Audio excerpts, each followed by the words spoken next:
Today on Florida Sportsman Project Dreamboat.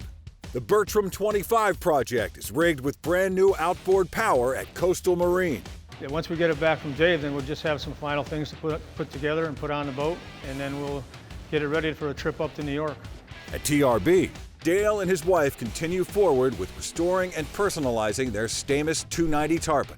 So we're really looking forward to building this boat and having a lot of fun.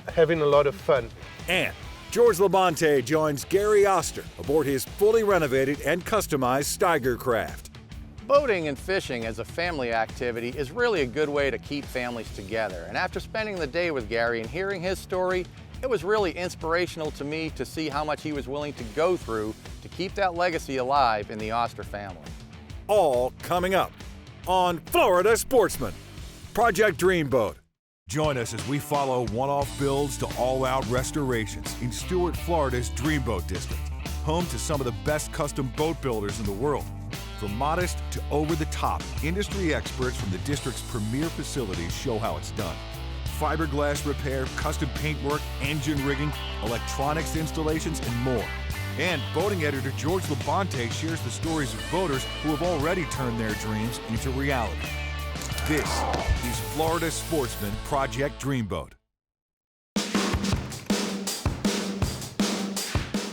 Here at Wildfire Marine, we're wrapping up David Taylor's 25-foot Bertram conversion.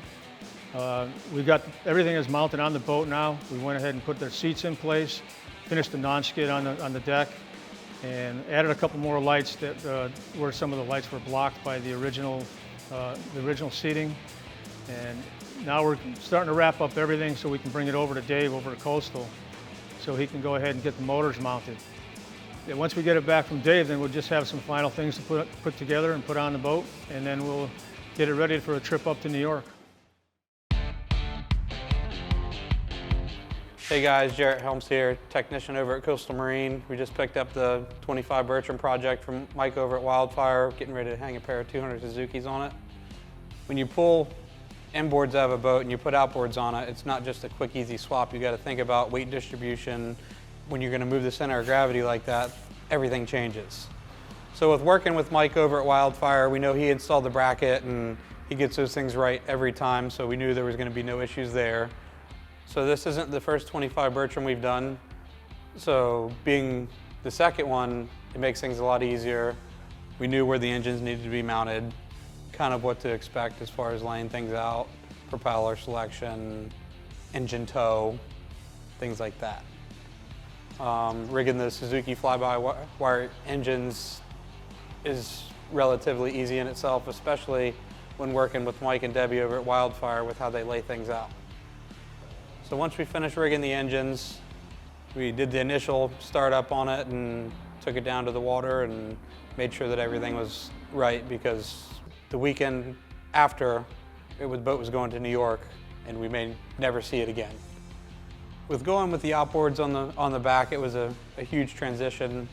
It's very quiet. You gain a ton of space in the cockpit. You know, you don't have those giant engine boxes in your way that you're tripping on all the time anymore. The torque of the Suzuki's jumped the boat up on plate, no problem. Felt like you could put 1,000,000 pounds in it and it would still go. The Suzuki's ran efficiently at any speed you wanted to run them. It performed like a very light, nimble boat, even though it's not. It's faster. And we saw a top speed of around 54 miles an hour, which, you know, we're still trying to go easy because the engines are new. Could possibly see better. We were excited to be able to help with the project and get this thing done in the tight deadline we were given so that Dave could have his dreamboat up there to cruise around the lake in New York. We got the 25 Bertram back from Dave over at Coastal. They went ahead and hung the 200 Suzukis on it and did a test run on it. And from what Dave says, the boat really runs well with it. It jumps out of the water with the 4-blade props. So we're really excited. I think Dave's really going to like this boat. All right, now that everything's all set and we have the boat all ready to go, everything's loaded in the truck, we're getting ready to take a nice 1,500-mile trip up to Thousand Islands, upstate New York, and hopefully we'll have some good weather and some good traveling all the way up there. Really looking forward to it. We're going to spend a couple of days with the customer up there and get to know the boat and get to know the area. So we're pretty excited about it. When we come back, Dale and his wife continue forward with restoring and personalizing their Stamus 290 tarpon. This segment brought to you by Armstrong. Experience the Armstrong Advantage. Do you have the Armstrong Advantage? In its most basic form, an Armstrong outboard bracket improves the efficiency of your outboard motor. This equates to a faster time to plane and higher top speeds. The list of advantages continue with improved maneuverability, added space, and a quieter ride. Adding a swim platform accompanied by an Armstrong boarding ladder will certainly add to your day out on the water. Isn't it time for you to gain the Armstrong Advantage? Welcome back to Florida Sportsman Project Dreamboat. At TRB, Dale and his wife continue forward with restoring and personalizing their Stamus 290 tarpon. So over at Two Rivers Boatworks, we've had a long-term project that has been on the back burner for literally since Kristen and I started the business, and we kind of felt that it was now time to pull the Stamus out of storage and start discussing ways that we can turn the Stamus into our Project Dreamboat. The idea behind this boat was that it would be a platform that we could build our own dreamboat, and we were going to kit it out with a lot of the latest stuff that's available to us in the market. And Yeah, but I'm the wife and the business partner, and so I'm the one that balances your dreams, right? So not too much of the latest equipment, right? yeah.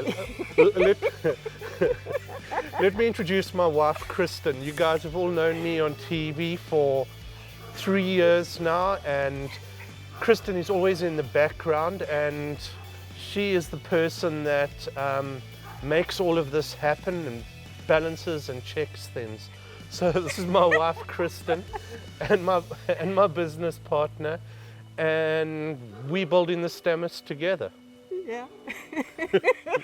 And if our marriage survives, it'll be fabulous, right? Everything from paint colors to what size screen we're going to put in for navigation. And Yeah, I tend to start here, and Kristen pulls me down to about here somewhere. But ultimately, I believe we're going to build an awesome boat. it's going to be incredible. Yeah. So we're really looking forward to building this boat and Having a lot of fun. having a lot of fun. You know, the boat has progressed from the day that we pulled it out of the storage yard to where we washed it, and the boat's gone off to the fiberglass shop. And the more I looked at the boat, I realized that I just felt that bow pulpit kind of aged the boat a little bit. Yeah. So I kind of just felt that we'd got rid of the railing and we could just clean up the lines of the boat by taking the bow pulpit off. Why don't we talk about the pulpit?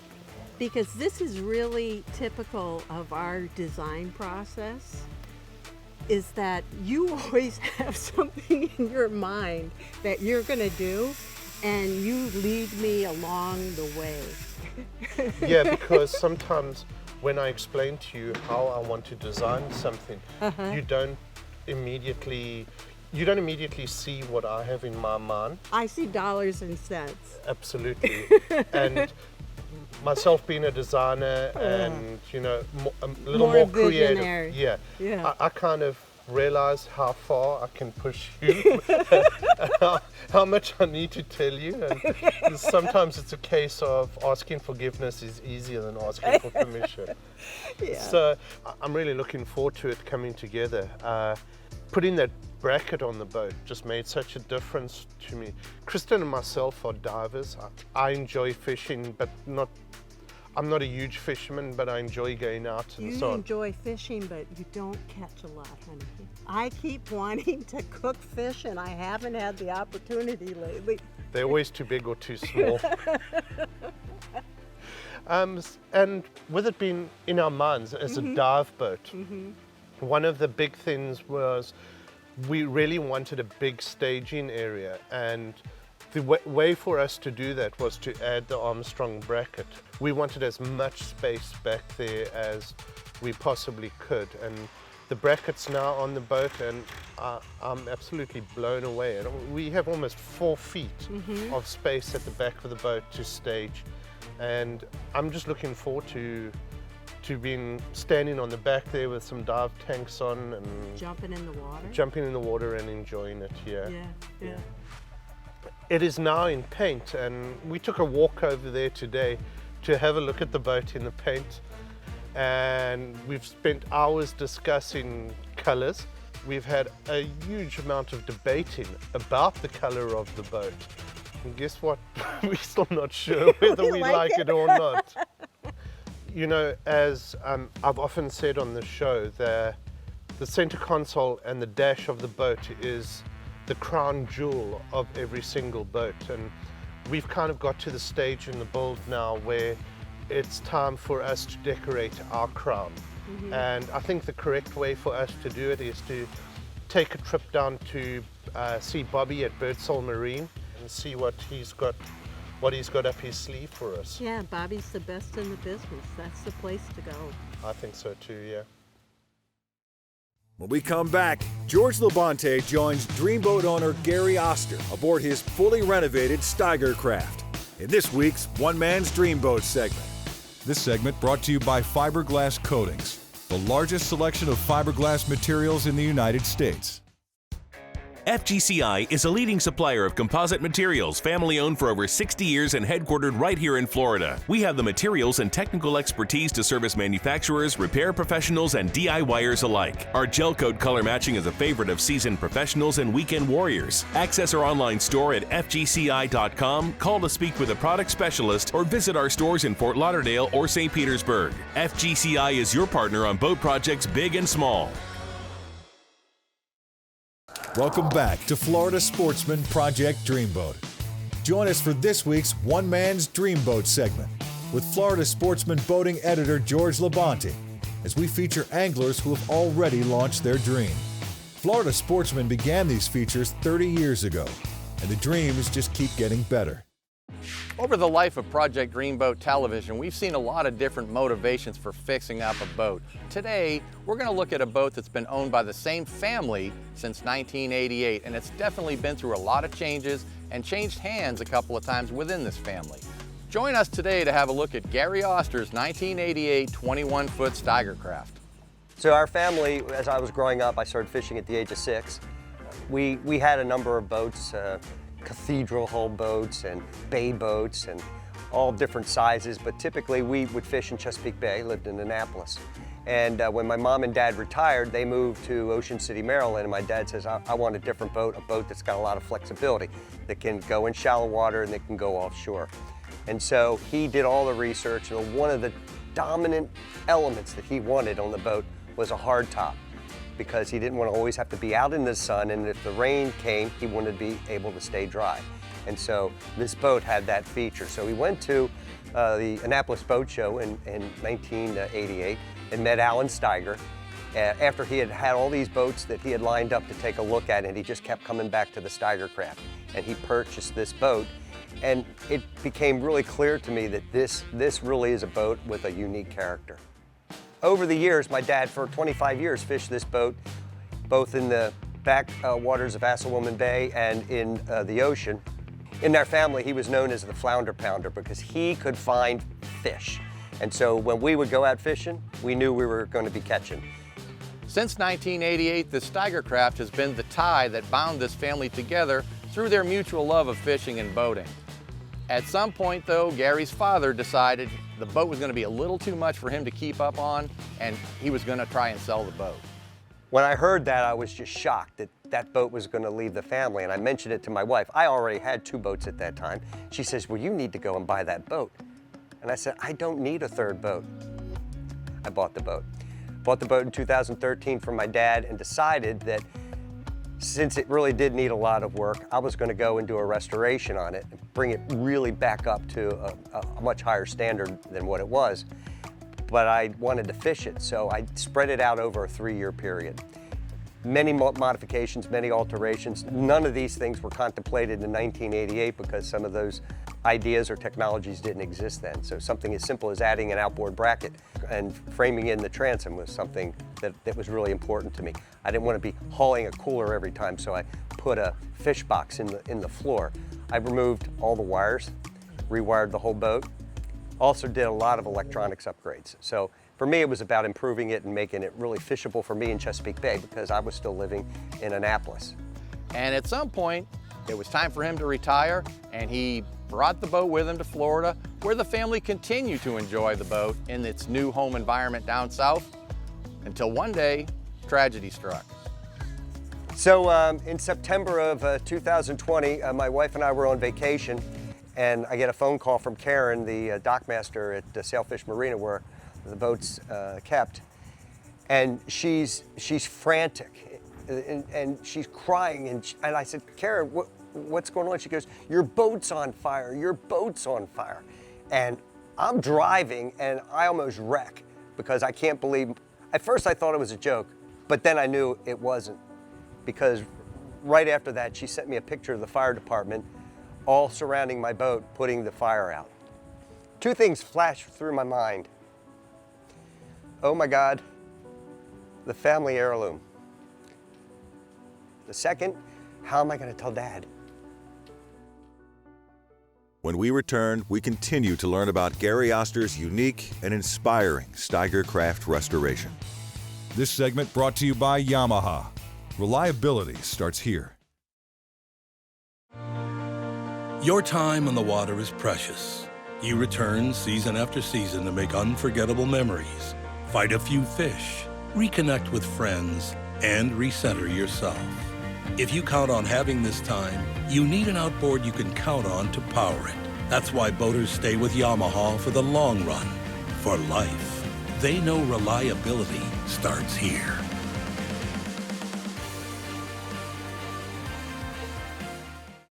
Welcome back to Florida Sportsman Project Dreamboat. Our Dreamboat owner, Gary Oster, has just heard the devastating news that his beloved family heirloom, a 1988 Steiger craft, has suffered extensive fire damage. There was nothing I could do immediately other than make sure that the boat was secure. Fire department took care of that. There was foam everywhere on that boat, and that caustic foam, if the fire didn't destroy it, the caustic foam did. I call my dad that night and tell him the story. He says, so what are you gonna do? Like a scene out of the $6 Million Man, we have the technology, we're gonna rebuild her. At some point, we all come to the realization that time catches up with each of us. And based on that knowledge, we're gonna be faced with some important decisions in our life. One of these decisions for Gary would involve, do I wanna take on a project so large at this point? And he decided he did. However, with the urgency involved in there, it was going to be necessary for Gary to assemble a team of people to bring this thing together in a timely fashion.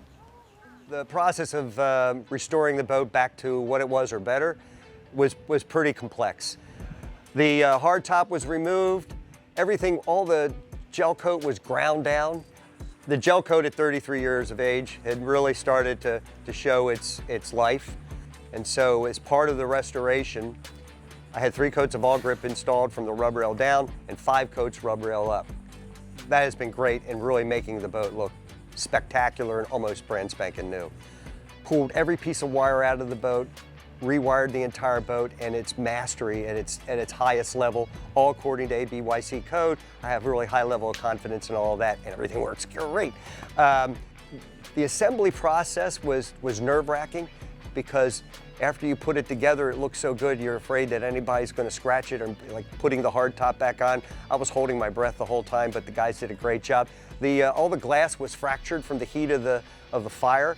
So instead of just putting on regular plate glass, I put on tinted glass, and for Florida sun, that has been a really, really good thing for us when we're inside. Now, Gary was committed to the fact that he wanted to do this job right, and he wanted it to look perfect. In fact, he decided that he was going to make it better than it had ever looked before. So enhancements that were done after the fire included the fact that the rub rail is different than what I had. I had an all rubber rub rail. So I added the Taco stainless steel rub rail, which is fantastic for two reasons. One, it makes the boat pop. And number two, boy, you can come up right up to the dock. I don't care how ripped up that thing is, and that stainless steel looks at it like, yeah, whatever. And that's really great. The other upgrade is I upgraded the trolling motor that's on the bow. Hit the trolling motor, put it down, hit spot lock. I'm fishing within 30 seconds. I'm not trying to set an anchor and then worry that I'm going to lose the anchor on the debris or hurt the reef. And then number two, when it's time to go, I'm tired of fishing, I'm not catching anything, I release the spot lock, and off I go to the next spot. So that convenience is great. Another upgrade is I put a Dometic refrigerator in, and I have very cold beverages. I don't have to worry about the temperature of the beverages. Now, on Gary's first go-round restoring the boat, he had repowered her with a brand new 4-stroke Yamaha. Fortunately for him, the fire completely skipped the motor on the boat. He was going to continue to use this 4-stroke Yamaha and enjoy the reliability that it had given him already for a few years. This is really a nice engine. I put the command computer control on the boat, so I'm able to actually show in real time what my fuel burn is, so I know if I want to throttle back, I'm able to do that. I also know to the 1/10 of a gallon how much fuel I'm going to take. That Yamaha is really quiet. It's super efficient. And in fact, a lot of times when I stop and fish and set the trolling motor, I forget that the motor's still on because I can't hear it. When all was said and done, after all of Gary's hard work and dedication to keep this legacy alive, 4 generations of the Oster family are still enjoying the boat, from his grandchildren all the way to his 91-year-old father. My brother Scott and I fish this boat every week, and once a month we pick up Dad and take him fishing. Dad's balance is a little off, and his eyesight is a little off, but we have created this program we call concierge fishing for him. We sit him in the chair, hand him a rod, make sure he's got bait on the hook, and as soon as he pulls off fish, into the box it goes. But he never has a bigger smile than when he's on Albert Sea on his boat. This boat has now fished 4 generations of the Oster family, from my dad down to my granddaughter. This is why you do what you do with the boat. Boating and fishing as a family activity is really a good way to keep families together. And after spending the day with Gary and hearing his story, it was really inspirational to me to see how much he was willing to go through to keep that legacy alive in the Oster family. After an initial investment of $1,000 and spending approximately $54,000 on repairs and custom modifications, the cost of Gary's Dreamboat comes to a total of $55,000. Next week on Florida Sportsman Project Dreamboat, Dave at Rocky Point Boatworks takes on refreshing and updating a classic Mako, aiming for quick flip profits. George Labonte joins Brad Reddington aboard his classic 17-foot Mako. And at TRB, Dale and his wife visit Rivers Marine to discuss console and top options for their Stamus overhaul.